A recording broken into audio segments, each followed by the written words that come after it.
Hello everybody, Chris Campbell here with Campbell's Antique Clock and Watch Repair.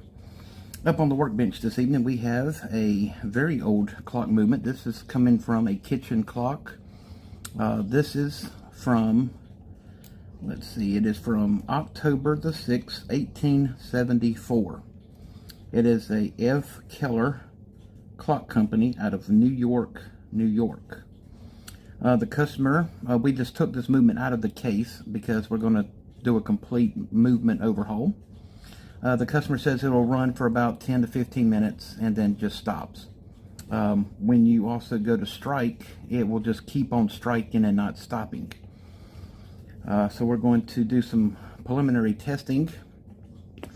We've already got it wound up on the time side and on the strike side. And we're going to move our suspension spring and the escapement and the beat appears to be good. So if the pendulum was in place swinging, it's working. And this is the escapement wheel. This is the verge and the crutch, and the silver piece is the suspension spring that the pendulum hangs to. Okay, this dial here is actually an alarm feature that is set to the movement, and this wire runs down to an alarm on the case.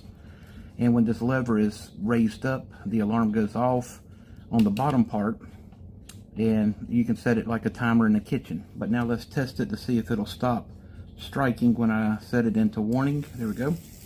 There's the hammer.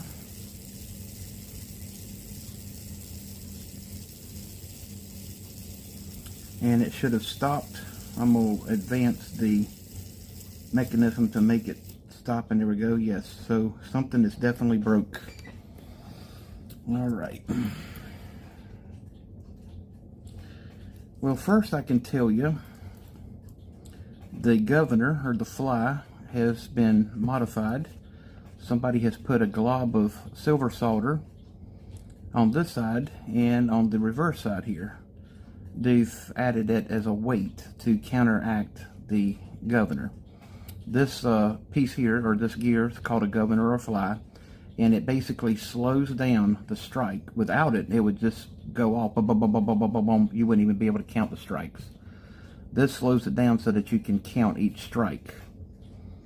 So at some point, somebody has definitely repaired that. And also they have put in a lot of bushings on the front. This is a bushing, here's a bushing, here's a bushing, here's a bushing, here, and here. And no bushings on the back, which is telltale signs of an amateur. Because if you're going to bush one side, you're more than likely going to need to bush the back side to make it even. Alright. Ooh. That's why it's striking without stopping, is this gear has edged out, it's actually egged out the bushing. It's got a lot of play in it. Therefore, it's not catching when it's in strike because it's so loose. It's not catching the gear to stop it. Okay, so that's going to need to be addressed. That's going to have to need a new bushing. The time side is a 3-gear system. We have the great wheel, the second wheel, third wheel. And also, this uses the smaller mainsprings versus the bigger mainsprings. So instead of this being an 8-day clock, this is about a 4-day clock. This little feature here is for the alarm feature that sets the alarm and trips the gear to go into strike on the alarm setting. But for 150 years old, it's in fairly good shape. But we're going to do a complete overhaul, take it completely apart. We're going to polish all the pivots, the gears, and fix the alarm feature. And also put in a new bushing. And then this clock will be ready to go for another 150 plus years. So yeah. Alrighty, so stay tuned for the rebuild of this antique clock with Campbell's Antique Clock and Watch Repair. Hello everybody, Chris Campbell here with the second part to our clock movement. So what we're going to do now is go ahead and start the disassembling process. One thing that I have noticed is the pins that are holding the plate top, the movement of the plate together, has got these wire pins. So that shows you exactly how old this is. What I'm going to do is replace those with tapered pins. Right now I have the mainsprings secured and locked in place. And so now we're going to start our disassembly process. We're going to first remove the alarm setting. And we're going to check each piece as we take it apart. So we're going to put that in the time side. I'm going to remove this piece here for the lever. And there we go. That's the screw. And time mechanism. And what we're going to do here is we're going to turn this over and bring out our crutch.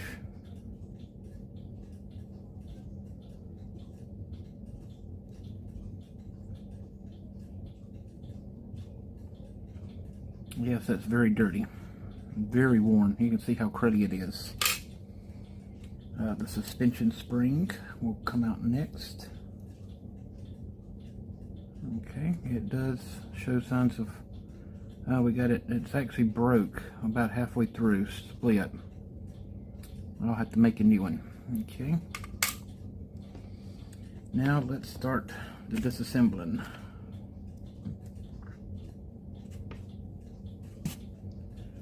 There's one pin.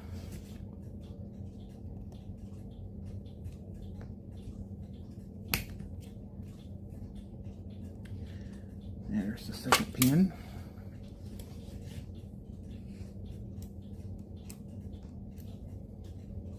And let's see if we can, there we go, that's the other pin.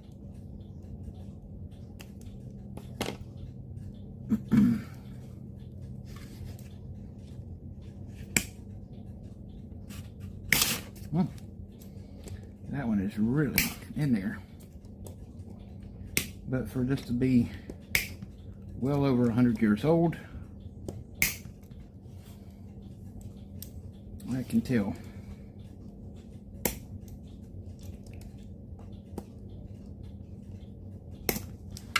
Alright, let's work our way back this way.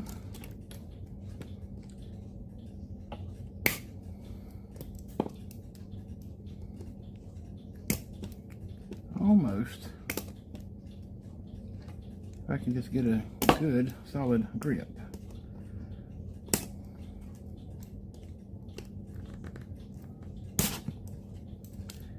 And it's wanting to come apart. So that shows you just how old these pins are. Now, there we go. All right, I'm gonna try to get this put back. Now we're going to slowly remove the top plate.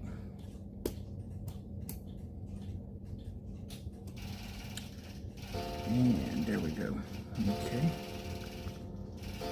Now before we remove anything else, we're going to place the hammer on the strike side. We're going to place our escapement wheel on the time side. There's our plate. This is our center wheel with a cannon pinion, and that'll go onto the time side. Okay. Now, this is also our time. Now what I'm going to do is go ahead and remove our fourth gear, our other gear here, and we're going to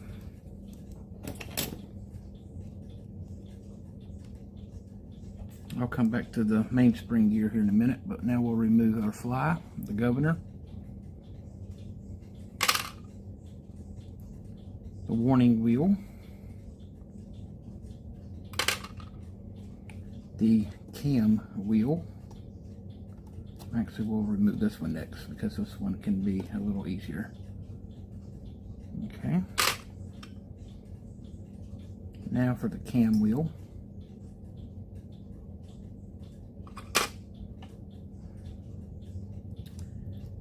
Then comes our warning lever and our strike lever.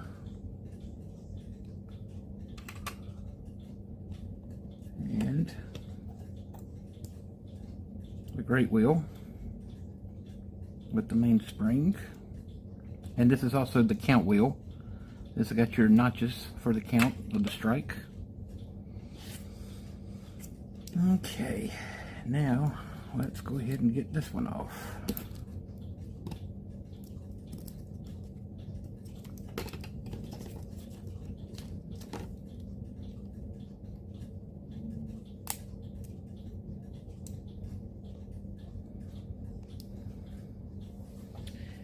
And whoop.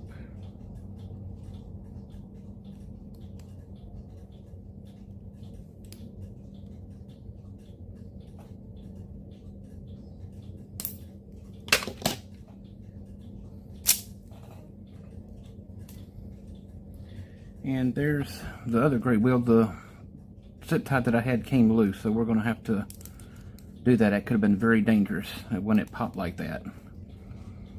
But that's that. You can tell how filthy it is. And this is the plate and the front plate that we're going to put into our ultrasonic cleaner and clean it up and give everything a polish and completely disassemble the mainsprings, clean them up. Get everything polished up and examined, put in the bushings, but everything looks to be a-okay. There's nothing broke that I can see. It just needs that bushing and a good cleaning and polishing of the pivots.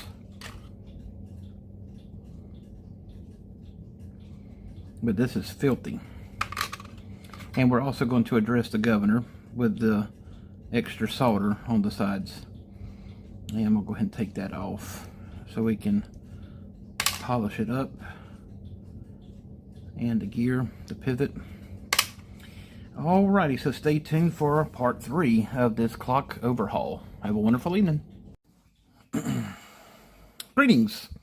So this is the final part of this 1870 clock movement that we did a complete rebuild on. And I have to say it turned out really great. Up, we're in strike. I just hit the strike movement. Hold on. There we go. Okay. So, as I was saying, we had to do a lot of work. We ended up putting in 6 bushings. The customer did not want a hand polishing bright color finish. He wanted to keep a lot of the patina, since it is an antique clock and it will be in his original clock case. He wanted to keep most of the patina. And I don't blame him. On these particular antique clocks, if you try to polish them and make them look brand new, you remove 80% of the value. If you try to replace the gears with modern day gears, you lose a lot of the value. So in this case, we kept all the original gears. We kept the original patina. We just gave it a good cleaning bath in hot soap water and then put it in our ultrasonic cleaner. We put it in our clock drying machine to dry it, make sure that it was clean. We reamed and drilled out for the bushings. That will not affect the value because that actually enhances it because it makes it work better. We also did some polishing of the pivots that needed it because they were badly rusted and pitted. And we fixed the the strike side, which had some broken pieces.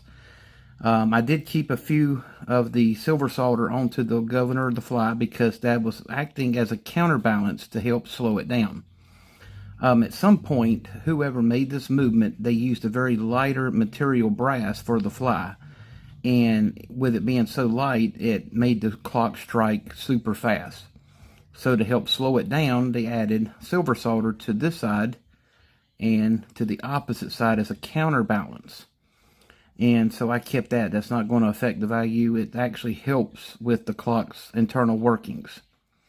The reason that the clock would not stop striking is the count lever was bent out of shape, and the cam wheel was also misaligned due to the bushing error. So it did not catch on the strike side. This is the alarm pendulum. I'm just going to move it out of the way and show you what it would look like when it goes into strike by turning the arbor. And you'll see it here in a few minutes or a few seconds go into warning. Right there is going into warning. And now the strike will come right there. 3, 4, 5, 6, 7, 8, 9, 10, 11, and that is where it stops. And that should be it. As you can see, the suspension spring and escapement wheel are going. That's a good indication that it's got a strong beat and has been completely serviced. It's not gummed up. We'll stop it. So if the pendulum was on here, this would be the correct beat. I don't know if you can hear that. That's a perfect beat. And seeing this work like that, it means that it is perfect. That's what you want to see in a new overhauled clock movement. What a beautiful piece of history. So we're going to go ahead and get this back into the case and hook up the alarm feature and get it back to the customer. This will be another happy customer for sure. This was a great clock to work on. One of the most difficult clock movements to work on is this particular one with that setup of strike side. Because you have to get 4 things just in proper alignment for everything to work and line up properly to work in unison with each other. So if you need any antique clock or watch repair, come see us at Campbell's Antique Watch and Clock Repair of Anderson, South Carolina, where we'll get your clock or watch back in time in no time. Have a wonderful evening. May God bless.